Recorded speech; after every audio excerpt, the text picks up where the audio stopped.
అందరికీ క్రిస్మస్ శుభాకాంక్షలు. ఇది తిరుపతిలోని మున్సిపల్ పార్క్ దగ్గరగా ఉన్నటువంటి జగన్మాత చర్చ్. యేసుక్రీస్తు బోధించిన మతం క్రైస్తవ మతం.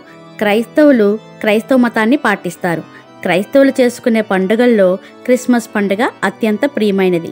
యేసుక్రీస్తు జన్మించిన రోజు డిసెంబర్ 25వ తేదీన క్రీస్తు పుట్టిన ఆ రోజునాడే క్రిస్మస్ పండుగను ప్రపంచంలోని క్రైస్తవులంతా మిక్కిలి ఆనందోత్సవాలతో వేడుకగా జరుపుకుంటారు.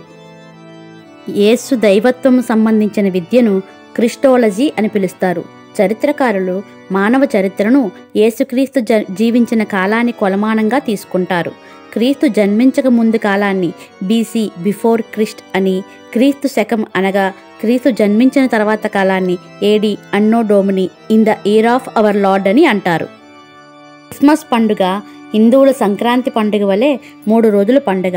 మొదటి రోజు అంటే డిసెంబర్ 24 క్రిస్మస్ ఈవ్, రెండో రోజు అనగా 25వ తేదీ క్రిస్మస్, మూడవ రోజు అనగా డిసెంబర్ 26 బాక్సింగ్ డే. ఈ 3 రోజులు క్రైస్తవులకు పవిత్రమైన పండుగ రోజులు. క్రైస్తవులు జీసస్ క్రీస్తును రక్షకుడని, దేవుని పుత్రుడని, ప్రపంచంలోని పాపాలను రక్షించడానికి స్వర్గం నుండి దిగివచ్చిన దేవదూత అని భావిస్తారు. యేసుక్రీస్తు అడుగుజాడలు, శాంతి మార్గాలని, ఆయన అంతరాత్మ మానవీయతకు నిలయమని, క్రీస్తు సందేశాలు ఆదర్శప్రాయాలని, నిత్య స్మరణీయాలని వారు విశ్వసిస్తారు. క్రిస్మస్ పండుగ 3 రోజులు క్రీస్తు బోధించిన ప్రేమ, శాంతి, సేవ, రక్షణ వంటి పవిత్ర భావనలను మననం చేస్తారు. క్రీస్తు వారి పాపాలను పోగొట్టే అవతార పురుషునిగా వారు ఆరాధిస్తారు. క్రీస్తు క్రైస్తవుల కొరకే సిలువ చేయబడ్డాడని వారు విశ్వసిస్తారు.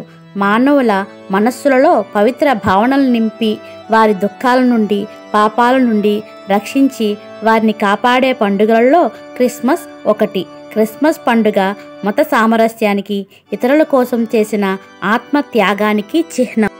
యేసుక్రీస్తు జనన ప్రదేశమును గుర్చి ప్రవక్త ద్వారా చెప్పబడిన రీతిగా, యూదయ దేశపు బెత్లెహేమా, నీవు యూదా ప్రధానులలో ఎంత మాత్రమును అల్పమైన దానవు కావు. ఇశ్రాయేలును, నా ప్రజలను పరిపాలించు అధిపతి నీలో నుండి వచ్చును అని వ్రాయబడిన రీతిగా, రాజైన హేరోదు దినములయందు యూదయ దేశపు బెత్లెహేము అను గ్రామములో దీనుడిగా పశువుల పాకలో కన్యకి అయిన మరియకు జన్మించును. దావీదు పట్టణమందు ప్రజలందరి కొరకు రక్షకుడు పుట్టియున్నాడు. ఈయన ప్రభువైన యేసుక్రీస్తు. యేసు అనగా రక్షకుడు, క్రీస్తు అనగా అభిషక్తుడు. వివరణ: ఆ దినములలో సర్వలోకమునకు ప్రజాసంఖ్య వ్రాయవలనని కైసరు అగస్తు వలన ఆజ్ఞ అయిను. ఇది కురేనియు సిరియా దేశానికి అధిపతి అయి ఉన్నప్పుడు జరిగిన మొదటి ప్రజాసంఖ్య. అందరూ ఆ సంఖ్యలో వ్రాయబడుటకు తమ తమ పట్టణములకు వెళ్ళిరి.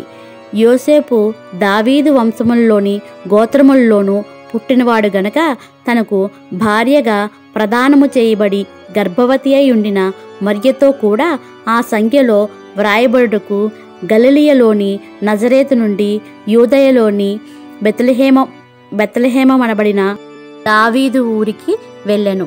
వారక్కడ ఉన్నప్పుడు ఆమె ప్రసవదినములు నిండెను గనక తన తొలిచూలు కుమారునికని పొత్తిగుడ్డలతో చుట్టి సత్రములో వారికి స్థలము లేనందున ఆయనను పశువుల తొట్టిలో పరుండబెట్టెను.